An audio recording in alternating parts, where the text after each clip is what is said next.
오늘 우리에게 주시는 하나님의 말씀은 마가복음 14장 32절에서 42절까지 말씀입니다. 32절 그들이 겟세마네라 하는 곳에 이르매 예수께서 제자들에게 이르시되 내가 기도할 동안에 너희는 여기 앉아 있으라 하시고 베드로와 야고보와 요한을 데리고 가실새 심히 놀라시며 슬퍼하사 말씀하시되 내 마음이 심히 고민하여 죽게 되었으니 너희는 여기 머물러 깨어 있으라 하시고 조금 나아가사 땅에 엎드려 될 수 있는 대로 이때가 자기에게서 지나가기를 구하여 이르시되 아빠 아버지여 아버지께는 모든 것이 가능하오니 이 잔을 내게서 옮기시옵소서. 그러나 나의 원대로 마시옵고 아버지 원대로 하옵소서 하시고 돌아오사 제자들이 자는 것을 보시고 베드로에게 말씀하시되 시몬아 자느냐 네가 1시간도 깨어 있을 수 없더냐. 시험에 들지 않게 깨어 있어 기도하라. 마음에는 원이로되 육신이 약하도다 하시고 다시 나아가 동일한 말씀으로 기도하시고 다시 오사 보신즉 그들이 자니 이는 그들의 눈이 심히 피곤함이라. 그들이 예수께 무엇으로 대답할 줄을 알지 못하더라. 세 번째 오사 그들에게 이르시되 이제는 자고 쉬라. 그만 되었다.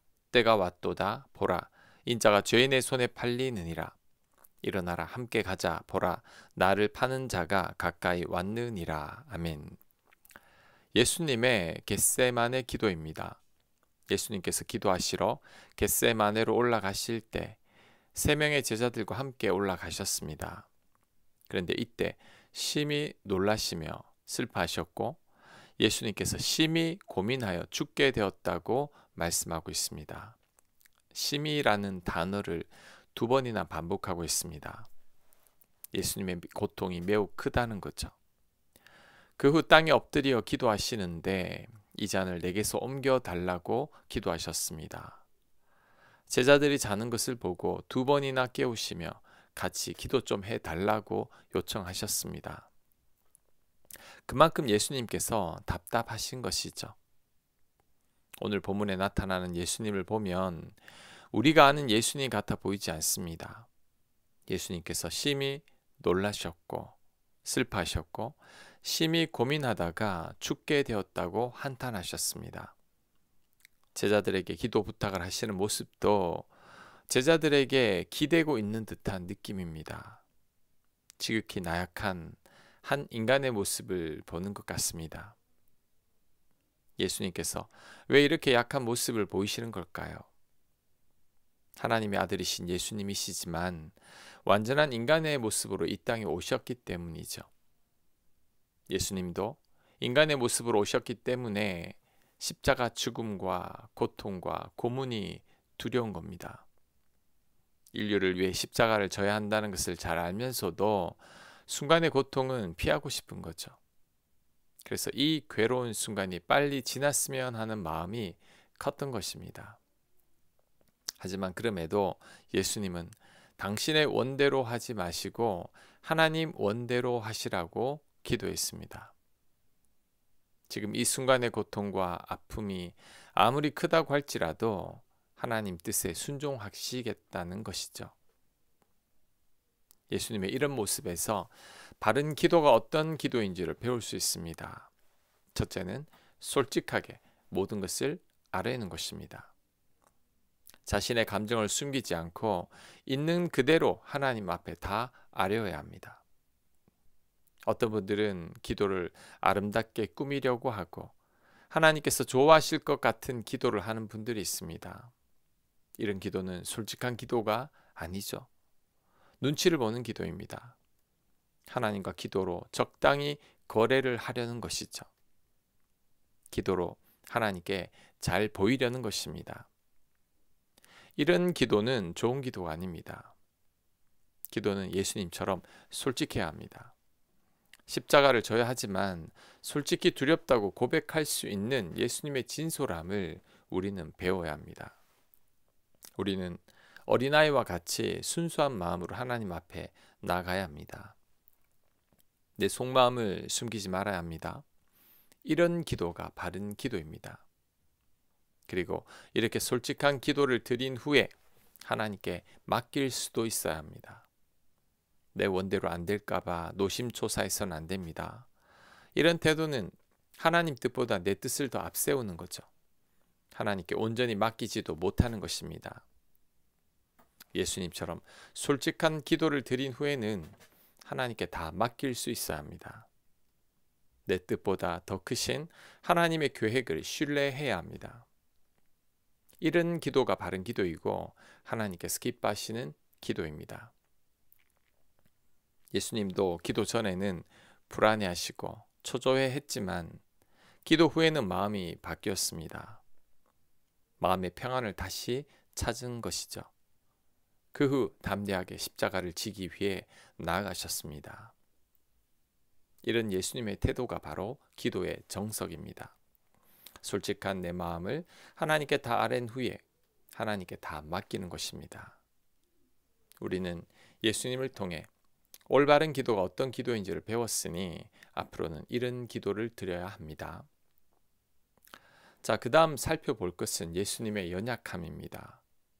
예수님도 인간의 몸으로 오셨으니 우리처럼 연약하실 때가 있었다는 것입니다. 이런 예수님의 연약함을 보면서 우리의 연약함 또한 당연한 것임을 받아들일 수 있어야 합니다. 그런데 사람들 가운데서는 자신의 연약함을 받아들이지 못하는 자들이 있습니다.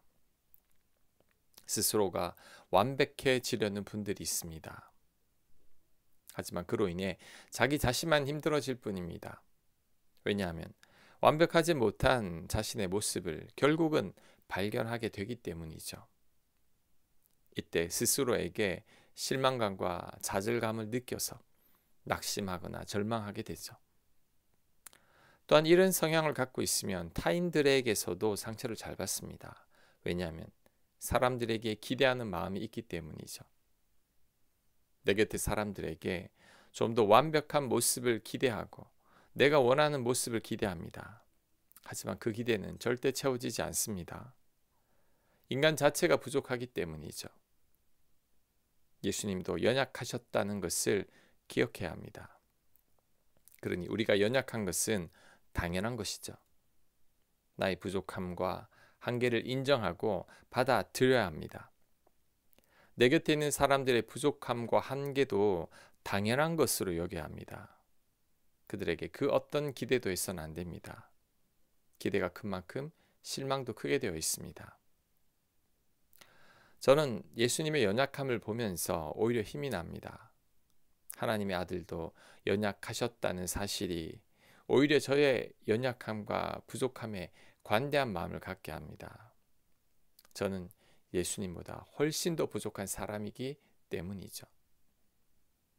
타인에 대해서도 크게 실망하지 않게 합니다. 그들 또한 연약하고 부족한 인간이기 때문이죠. 예수님의 연약함을 보면서 나의 연약함과 내 곁의 사람들의 연약함도 포용할 수 있는 우리가 되어야 합니다. 자, 마지막으로 살펴볼 것은 육신의 연약함입니다. 육신이 연약하면 마음도 의지도 다 무너집니다. 육신이 약하면 아무리 결심을 해도 그 결심을 이뤄낼 수가 없습니다. 오늘 예수님의 제자들을 보면 잘 알 수 있죠. 스승인 예수님이 이렇게 나약한 모습을 보인 적이 없습니다. 피땀을 흘리며 간절하게 기도를 하고 있습니다.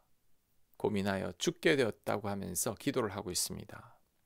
스승이 이 정도면 제자들은 스승을 걱정하면서 같이 기도로 힘을 보태야 합니다. 하지만 제자들은 다 잠들었죠. 한시도 깨어 있을 수 없을 만큼 피곤했기 때문입니다.